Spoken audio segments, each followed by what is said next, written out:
भई गति साप छछूंदर केरी, लीलत उगलत पीर घनेरी। नमस्कार दोस्तों, मैं अविनाश दास रेशनल कबीर यूट्यूब चैनल में आप सबका हार्दिक स्वागत करता हूं। दोस्तों, यदि चैनल को सब्सक्राइब नहीं किए हैं, सब्सक्राइब जरूर करें और शेयर करके अपने सभी साथियों तक पहुंचाएं, सभी ग्रुपों में पहुंचाएं। बेल आइकन को प्रेस करें, ऑल नोटिफिकेशन ऑन करें और कमेंट जरूर लिखें। दोस्तों, लाइक भी करें। इस चैनल का उद्देश्य किसी भी प्रकार से किसी जाति, धर्म, संप्रदाय या व्यक्ति विशेष को आहत पहुंचाना बिल्कुल नहीं है। दोस्तों, इस चैनल का एक ही उद्देश्य है कि समाज में व्याप्त कुरीतियों को, अंधविश्वासों को, पाखंड और आडंबर को दिलो दिमाग से बाहर निकाल करके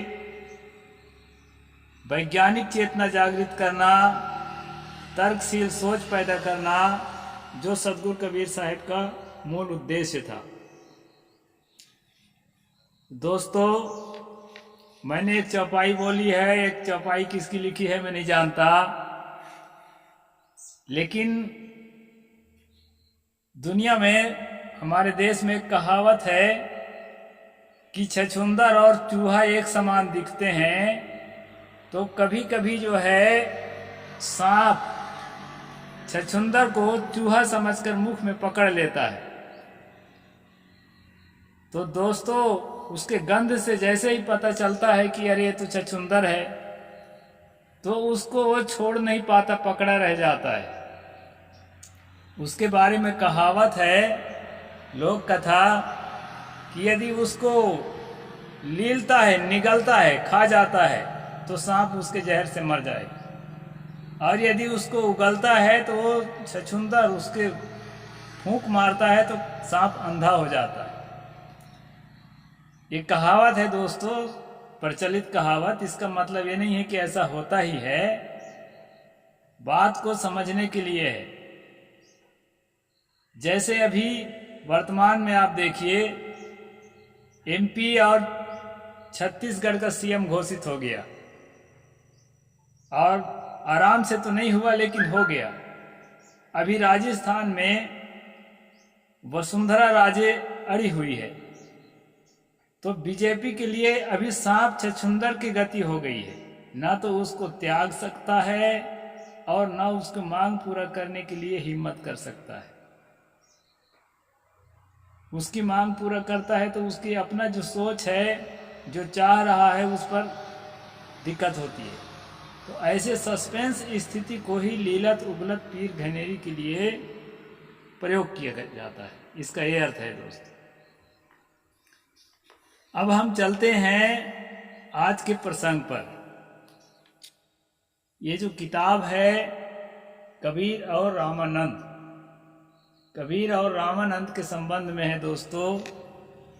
रामानंद अंधविश्वास को, जातिवाद को बढ़ाने वाले थे, और कबीर जो है अंधविश्वास से मुक्त और जातिवाद से मुक्त समाज चाहते थे।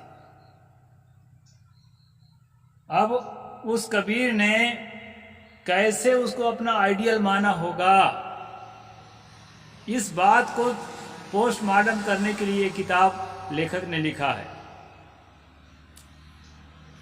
तो कल हमने पढ़ा था कि स्वामी भगवताचार्य, जो उसी पंथ का संत हैं, लेखक हैं, उन्होंने दो कबीरों की कल्पना की, और इस कबीर को जो सिद्धांत मिलता नहीं है, वो पहला वाला राम कबीर का, उसकी शाखा बताया। आगे चलते हैं दोस्तों उनके बयानों पर कि लेखक ने कैसे पोस्टमार्टम किया है। आइए हम स्वामी भगवताचार्य जी के शब्दों पर विचार करें। सबसे पहले तो हम यह पाते हैं कि स्वामी रामानंद जी और सदगुरु कबीर के सिद्धांत और विचारों में जमीन आसमान का अंतर है। यह बात खुद स्वामी जी स्वीकार करते हैं, किंतु स्वामी जी ने दो कबीर की कल्पना की है जो निराधार लगता है। पहले जो मूल कबीर की चर्चा की गई है उसका इतिहास क्या है, उसका जन्म किस कुल योग में हुआ था, उसके माता पिता का क्या नाम था, किस ग्राम में, किस प्रदेश में, किस सन संवत में उसका जन्म हुआ था, क्या उसके शिष्य शाखा भी थे, वे किस मठ या मंदिर के मठाधीश थे। उक्त सभी बातों पर विचार किए बिना केवल नाम के आधार पर दूसरे कबीर की कल्पना करना हास्यास्पद है। ये लेखक ने अपना निर्णय दिया है।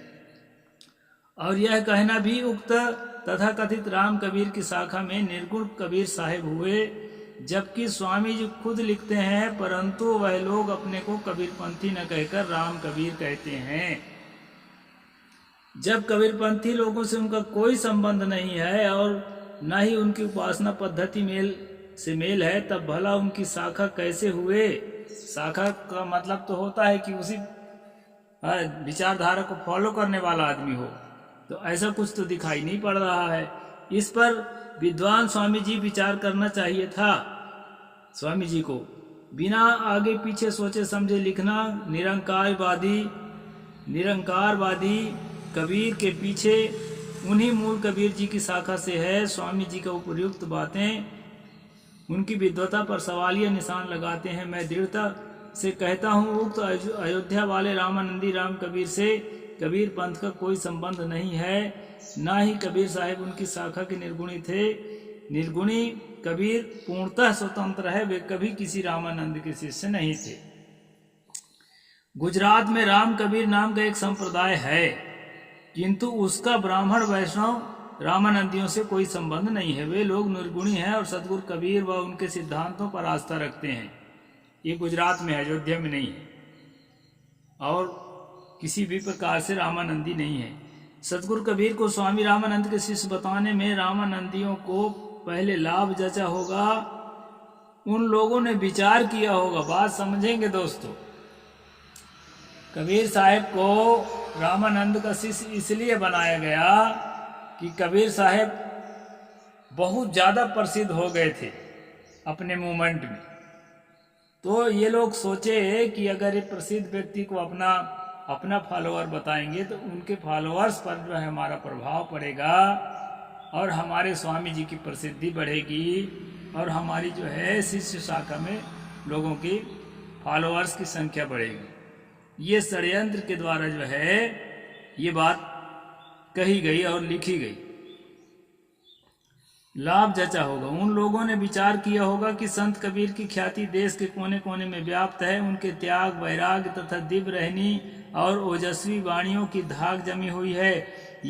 यदि उन्हें स्वामी जी का शिष्य घोषित किया जाता है तो स्वामी जी की प्रसिद्धि का लोगों पर धाक जम जाएगा। दुनिया के लोग कहेंगे कि जिसके शिष्य कबीर जब इतने महान थे तो उनके गुरु तो इससे जरूर महान होंगे।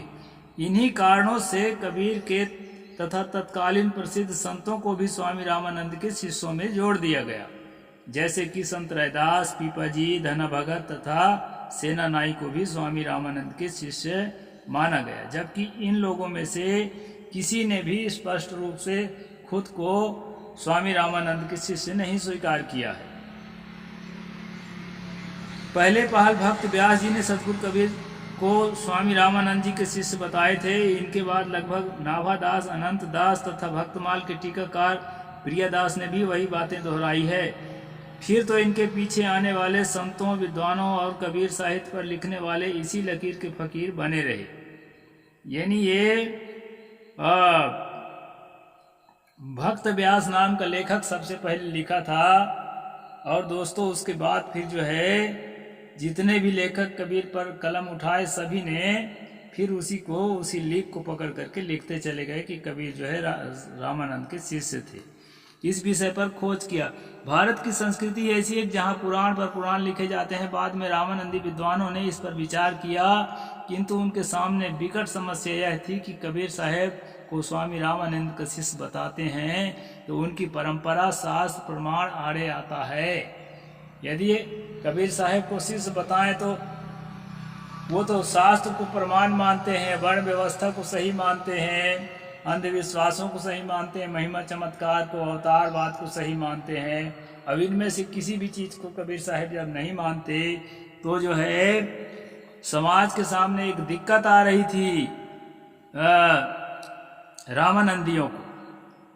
इसलिए दोस्तों उनकी सांस आड़े आता है, उन्हें अस्वीकार करते हैं तो कबीर उनके हाथ से निकल जाते हैं। अगर अस्वीकार करते भी नहीं बनता, क्योंकि लिख चुके हैं चारों तरफ। और कबीर के निकल जाने से केवल कबीर ही नहीं, उनके साथ रैदास, सेन, पीपा, धना भी अलग हो जाते हैं। फिर जिस स्वामी रामानंद की उदारता की ढिंढोरा पीटते हुए नहीं अगाते थे, इतने उदार थे, मुसलमानों को, शूद्रों को, सबको जो है दीक्षा दे करके अपना शिष्य बनाकर ज्ञान देते थे। ये जो ढिंढोरा पीट रहे थे, वो ढिंढेरा पीटना मुश्किल हो जाएगा अगर कबीर को रामानंद से अलग कर दिया जाए। ये है दोस्तों, उस पर सवालिया निशान लगता है। ऐसी स्थिति में रामानंदी वैष्णवों की स्थिति भई गति सांप छछुंदर केरी उगलत निग्र पीर घनेरी वाली कहावत को चरितार्थ करती दिख पड़ती है। तब वे उल्टी सीधी किंवदंतियां गढ़ते हैं। एक रामानंदी विद्वान की बात ऊपर देख आए हैं, अब दूसरे विद्वानों की बातों पर जरा गौर करें। इस पर कल विचार करेंगे दोस्तों। आज का प्रसंग इतना ही रखूंगा, मैं लंबा नहीं बनाऊंगा। खास बात हमको समझना ये है कि स्वामी रामानंद के चेलों ने कबीर साहब को अपना गुरु भाई बना लिया कागज में। और गुरु भाई बनाने के बाद जब देखते हैं कि कहीं भी किसी भी बात पर इनका हमारा तालमेल नहीं जमता है, तो फिर दो कबीर की कल्पना कर लिया गया कि वो कबीर और थे और उस कबीर से ये कबीर पैदा हुआ और ये भाग गया अपने रास्ते से। इस प्रकार दोस्तों स्वयं तो बहके हुए हैं ज्ञान से, अंधविश्वास को, अवतारवाद को, पाखंडवाद को स्वीकार कर रहे हैं और कबीर पंथियों पर थोपने का कोशिश कर रहे हैं। जब कबीर पंथी जो है अपने आइडियल को पढ़ते हैं, समझते हैं, तो उसको नहीं स्वीकार करते हैं, तो फिर जो है वो अपना कन्नी काटना शुरू करते हैं। ये है दोस्तों इनका धार्मिक बदमाशी, ब्राह्मणों का और घालमेल। और आगे हम और कल देखेंगे। साहेब बंदगी। जय भीम, जय जोहार, जय भारत।